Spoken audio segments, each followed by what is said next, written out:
Welcome back to podcast OB, podcast yang menghadirkan orang biasa dengan cerita hidup yang tidak biasa, mimpi yang tidak biasa, pengalaman yang tidak biasa. Oke, sore hari ini saya mau bicara sedikit soal budaya.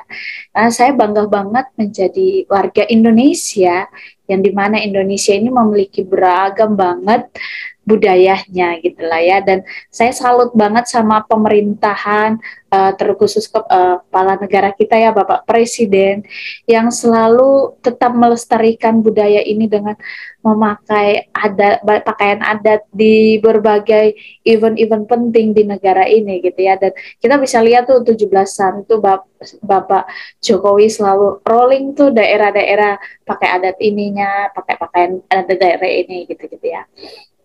Oke, tapi sebenarnya paham nggak sih bahwa kedudukan budaya itu sedikit tergeser nggak sih dari kemajuan teknologi hari-hari ini gitu. Nah, saya nggak tahu sampai di situ di berbagai daerah seperti apa gitu. Tapi sore hari ini sudah saya undang orang biasa yang bakal bagi informasi, yang bakal nge-share hal-hal penting tentang budaya di daerah beliau berada gitu. Nah, saya sudah mengundang Bapak John. Oke, selamat sore, sudah bergabung bersama saya sore hari ini Bapak John. Selamat sore, Pak. Selamat sore. Terima kasih ya buat waktunya sudah boleh bergabung di podcast OB. Gimana kabarnya, Pak? Sehat gitu hari-hari ini, gimana kabarnya? Syukur kepada Tuhan karena masih sehat-sehat. Oke, keluarga sehat ya? Ya. Oke, Pak. Sebenarnya mungkin Bapak kenalin diri dulu lah dikit ya, biar pada orang-orang pada tahu nih siapa sih Bapak John ini gitu. Silakan Pak, kenalin diri dulu lah. Oh iya. Makasih. Nama saya Jonathan Selan, biasa dipanggil John. Asal Kabupaten TTS, lahir di sebuah desa yang namanya Desa Basmuti. Sekarang berdomisili di Kefamenanu, ibu kota Kabupaten Timur Tengah Utara. Oke, berarti Bapak ini asalnya dari TTS, tapi sekarang sudah sudah beda-beda tempat asal ya di sih tadi TTU ya? Keva ya? Iya. Kota Kefamenanu, Kabupaten Timur Tengah Utara. Oh, kalau Kefamenanu itu jaraknya berapa jauh dari perbatasan Timur Leste? Itu dekat ya? Dekat sama perbatasan Timur Leste nggak sih? Tidak dekat ya? Iya. Perbatasan Timor Leste itu satu kabupaten lagi dari Kabupaten Timur Tengah Utara itu, yaitu Kabupaten Belu. Oh, jadi ada jarak kurang lebih itu 100 lebih kilometer, kurang lebih. 100 kilo, kalau motoran itu 2 jam gitu ya Pak ya? Iya. 2 jam. Tapi tadi Bapak bilang Jonathan Selan, kok kayak akrab Selan itu di telinga saya ya? Iya, memang marga Selan itu kalau khusus di Kabupaten TTS itu memang populasinya cukup banyak. Oh, jadi Selan itu orang asli penduduk TTS ya? Ya, Timur Tengah Selatan. Oke.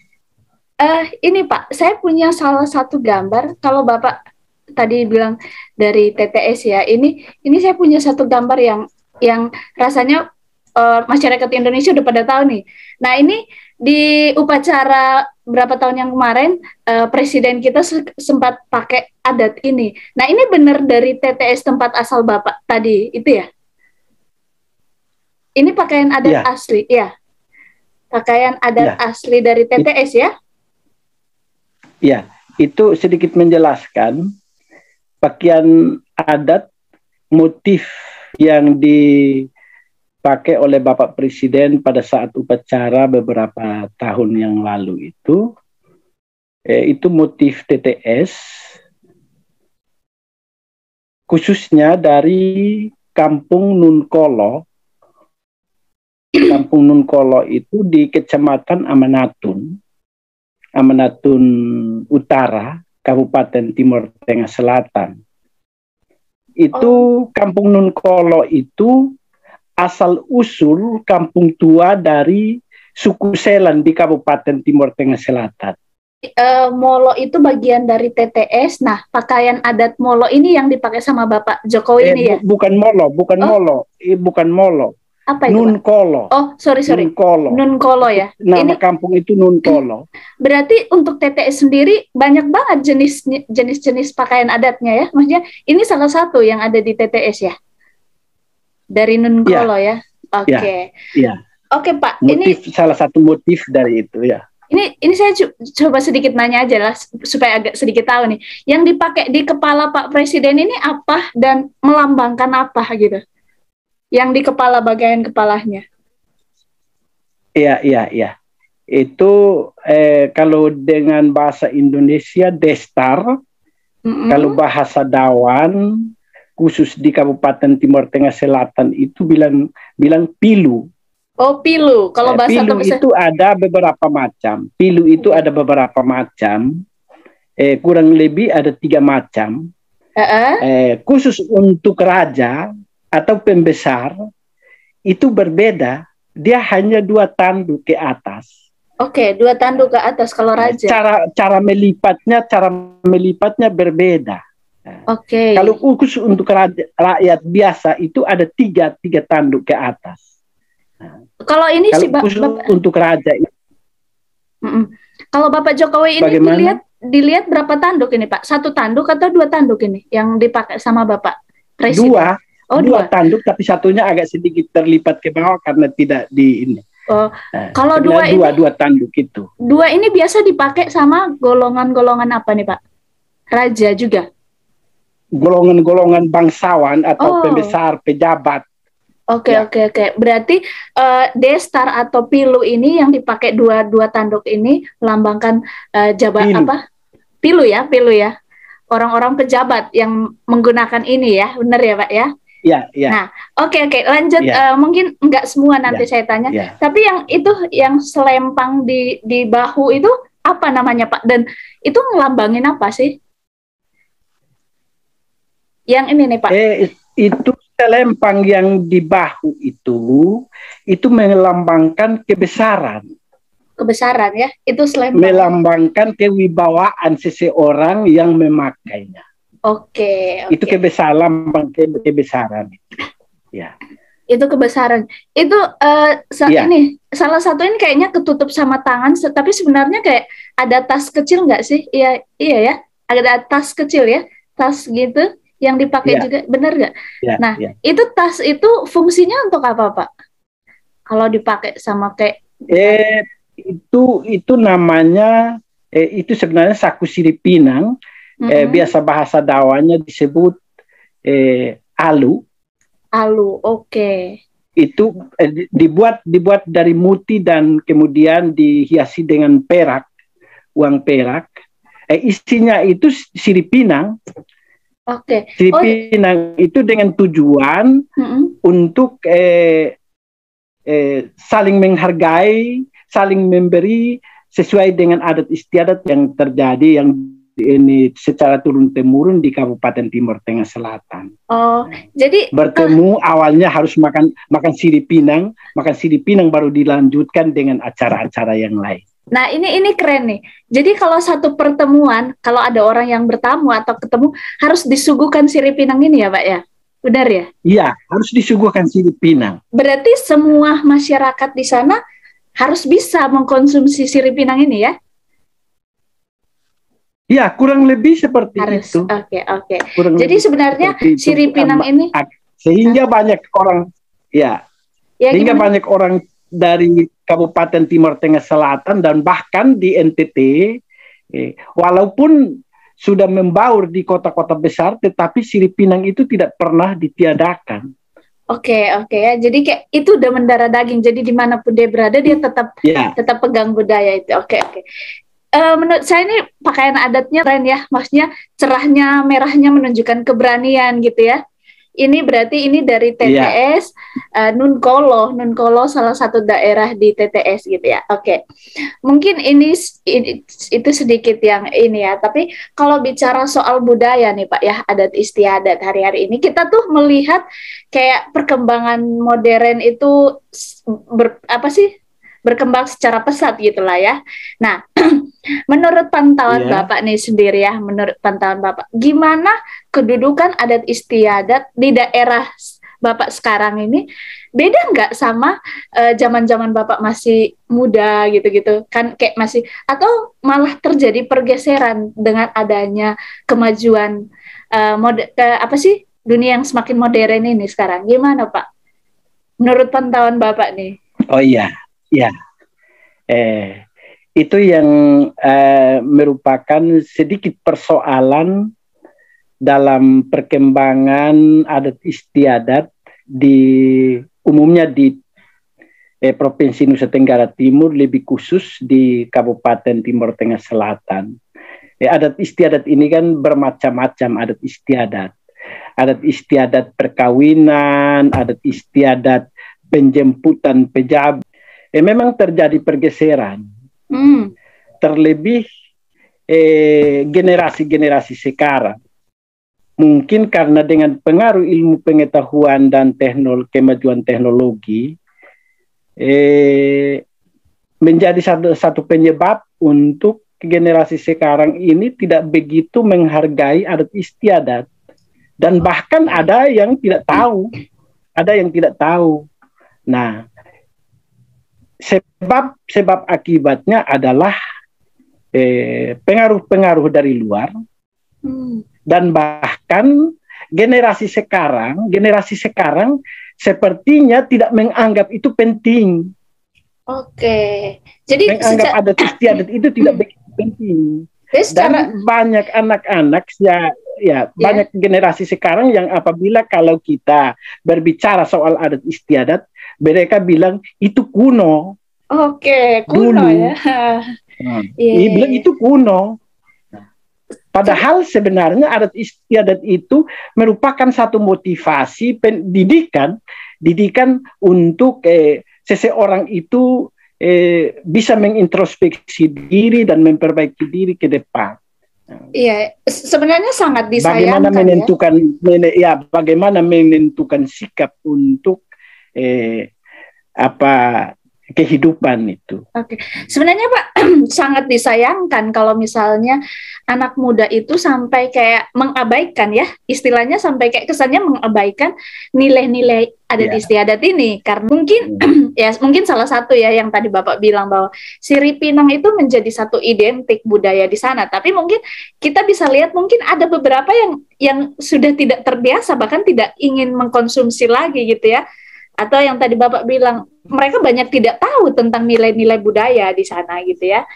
Tapi berarti secara tidak langsung ini sudah terjadi pergeseran gitu. Ya sangat disayangkan ya. Sebenarnya budaya ini perlu kita lestarikan gitu. Tapi gini Pak, tadi sempat Bapak bicara kalau adat istiadat yang benar, salah satu adat istiadat itu di dalam proses pernikahan, benar ya? Proses pernikahan gitu ya, Pak ya?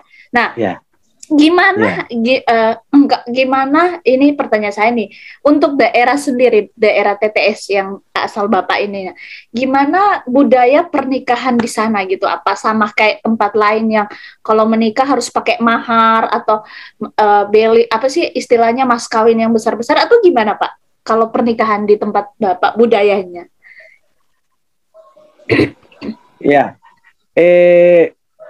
Kalau kita berbicara khusus untuk adat perkawinan di Kabupaten Timur Tengah Selatan, pada umumnya ya, di Kabupaten Timur Tengah Selatan, walaupun di berbagai tempat agak sedikit berbeda-beda tipis, tetapi sama. Kalau khusus di Kabupaten TTS itu sebenarnya kalau kita mau mengukur secara ekonomi, tidak begitu memberatkan sebenarnya. Oke, sebenarnya nggak memberatkan. Hanya karena hanya karena akhir-akhir ini ada orang-orang tertentu berusaha untuk semacam menentukan nilai adat. Padahal sebenarnya adat kawin dari Kabupaten Timor Tengah Selatan itu sejak dulu itu tidak ditentukan nilai-nilainya. Besar nilainya tidak ditentukan.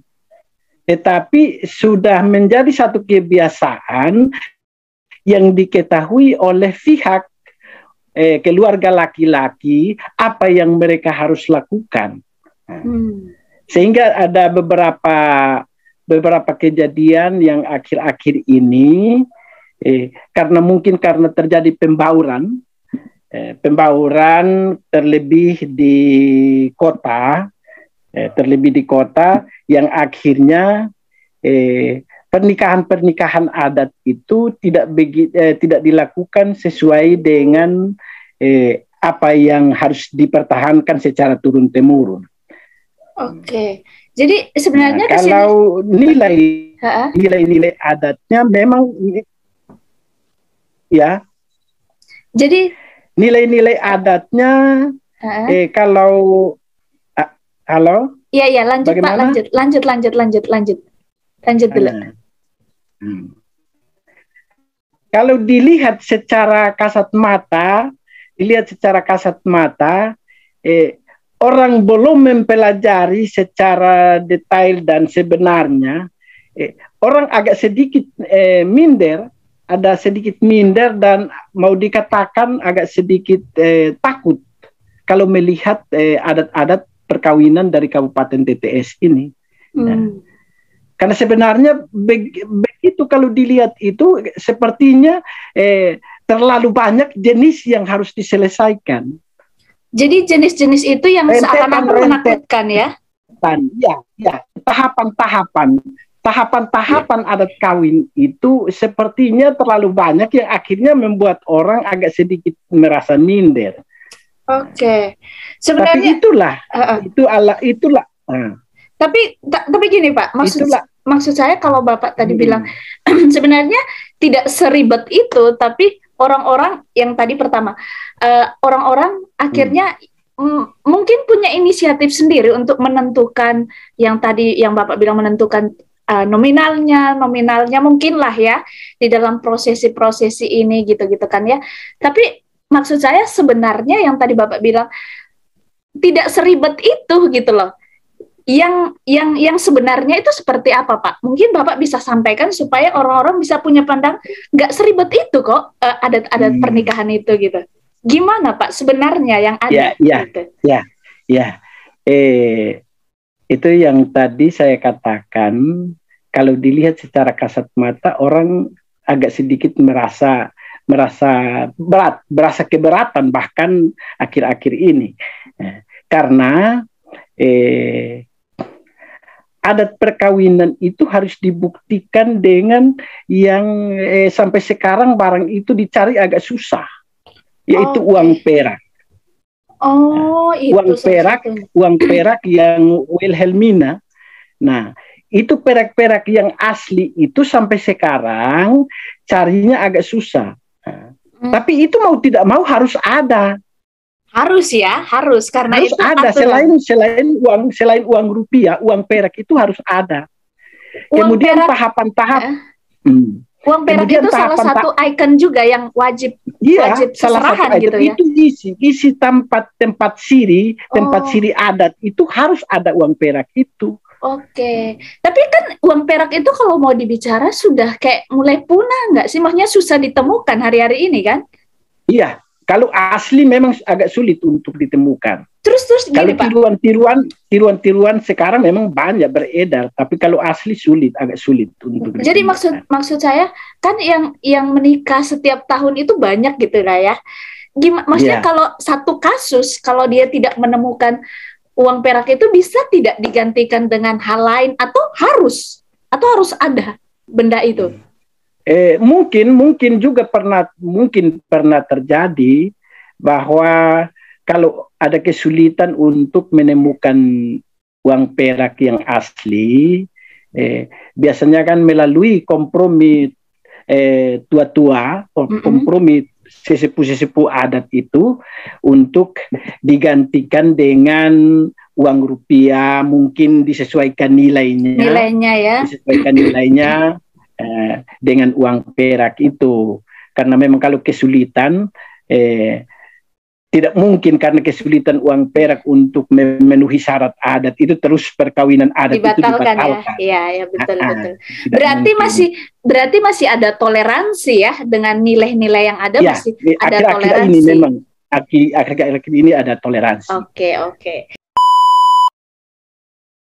Tidak satu kasus bahwa pernikahan dibatalkan atau ditunda karena pihak pria tidak mampu memberikan seserahan yang diminta sama pihak wanita. Ada tidak kasus seperti itu?